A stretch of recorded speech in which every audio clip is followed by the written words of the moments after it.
Good. Yes. All right. Are my slides showing up? Yes. Okay. Here at NASA, we've been working with the compute working team to develop a CWT server-side analytics capability.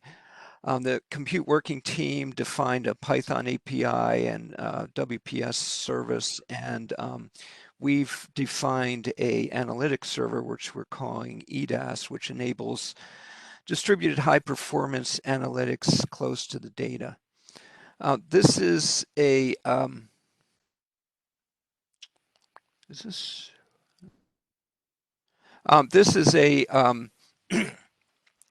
an overview of what the architecture looks like. It can be accessed from a Jupyter notebook, a web app, or the ESGF.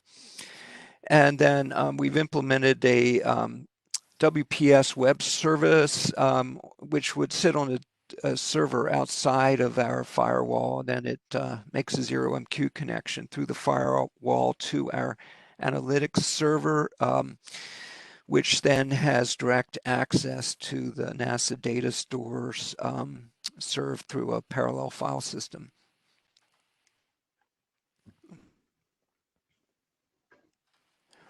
Now, this is an image of a similar architecture developed at Livermore. And of course, this is an old slide, so it may be out of date, but this gives some information for comparison. In their framework, they were standing up actually 3 different servers, including CDAT, EDAS, and Ophidia on the back end. The ENES Analytics Services framework is implemented 100% Python, so it has access to the full Python analytics ecosystem. It's built on Dask and Xarray, so it can make use of the Dask distributed parallelism.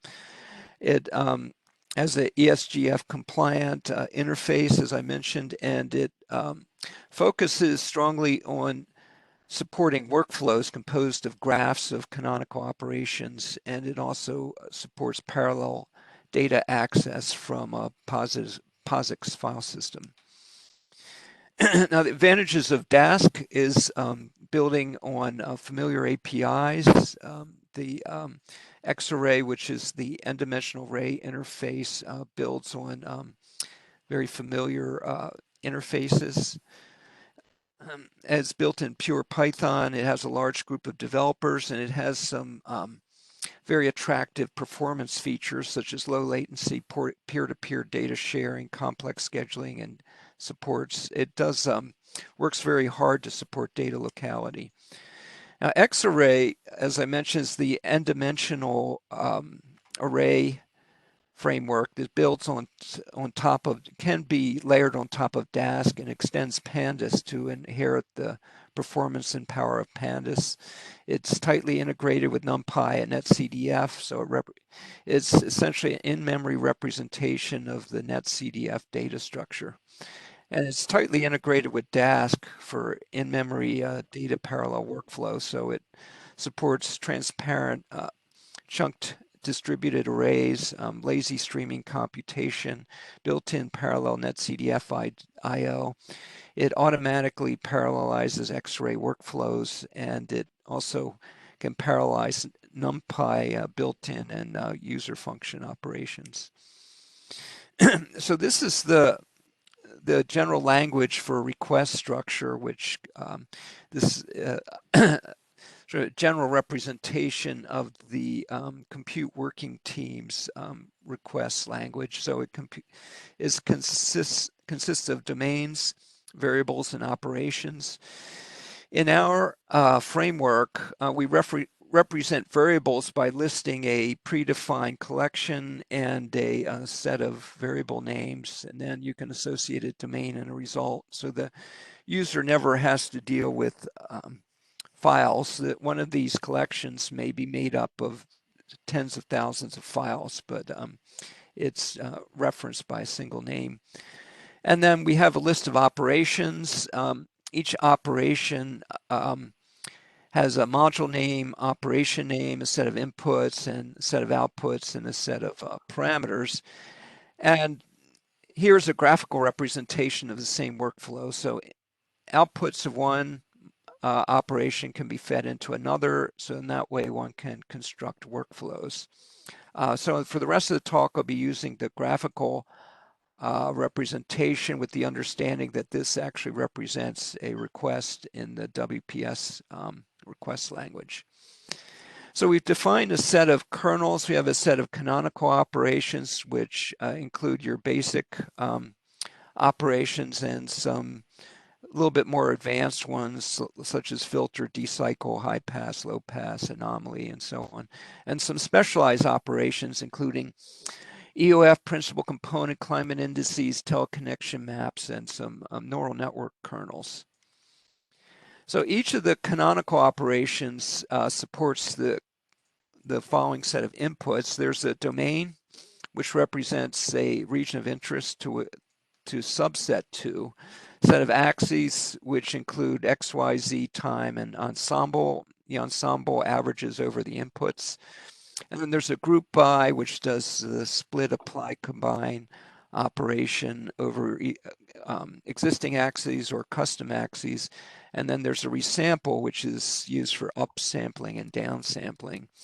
So for instance, if you do an average, you can specify axis T, which do a time average, essentially reduction over time.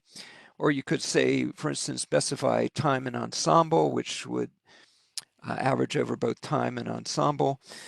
And then if you do a time average and do a group by month, that would do a monthly climatology. Or if you do average over time and then do a resample by month, that would do your monthly means. So for the rest of, for the last 5 minutes, I'll discuss a use case.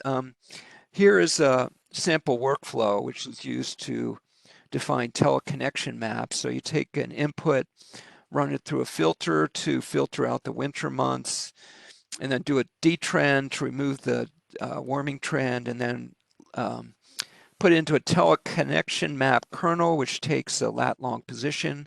What that does is it takes a position here and computes the time correlation of every point on the globe with this particular point.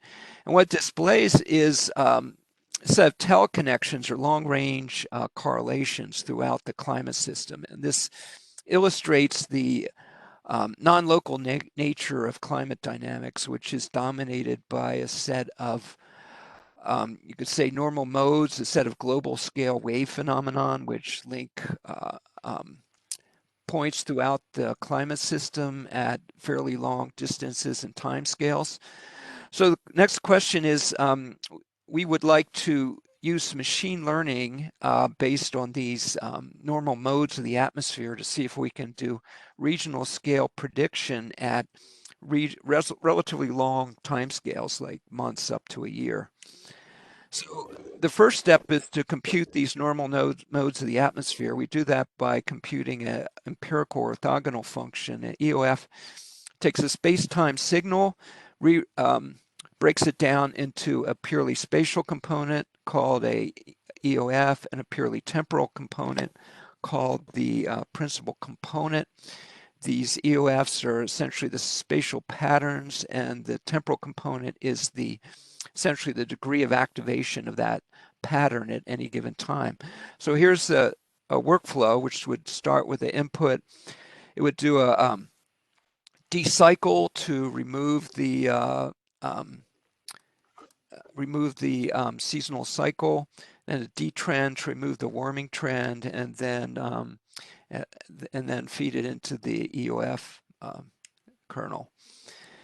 And this is an example of the first 4 normal modes of the atmosphere for surface temperature. And this is the corresponding principal components. So if we go in and look at the first EOF, it's pretty clear that this represents El Nino. So we look at the first principal component and compare that with the ENSO index, and there's a very close match, which is very encouraging. That says to us that what we're computing are most likely actual physical modes of the atmosphere. So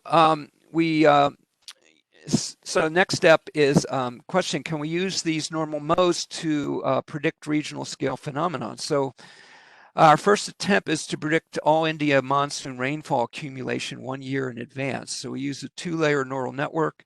The inputs to the first 16 principal components of surface temperature and 500 millibar height at a 1-year lag time. We're using August values. So this is the workflow. The upper leg is the training input, which we normalize and then detrend. And then the lower leg is the input data, the principal components, which we will filter out August with a 1-year lag time. And then we have a 2-layer neural network. So we have kernels that represent a layer where you can specify the number of hidden units, the activation layers. And then there's a training kernel with a whole bunch of parameters which you use to customize your backpropagation learning algorithm. So the training then proceeds until you hit a minimum on the validation data. 20% of the data is set aside for validation. And then a separate workflow then actually applies the trained model. It reads the weights that you computed in the last stage, run through a filter, and then run through the model. That generates sample outputs. This is a plot which compares the predicted monsoon precipitation which is red, to the actual training data. And training data, this is a combination of training data and test data, which is in the blue.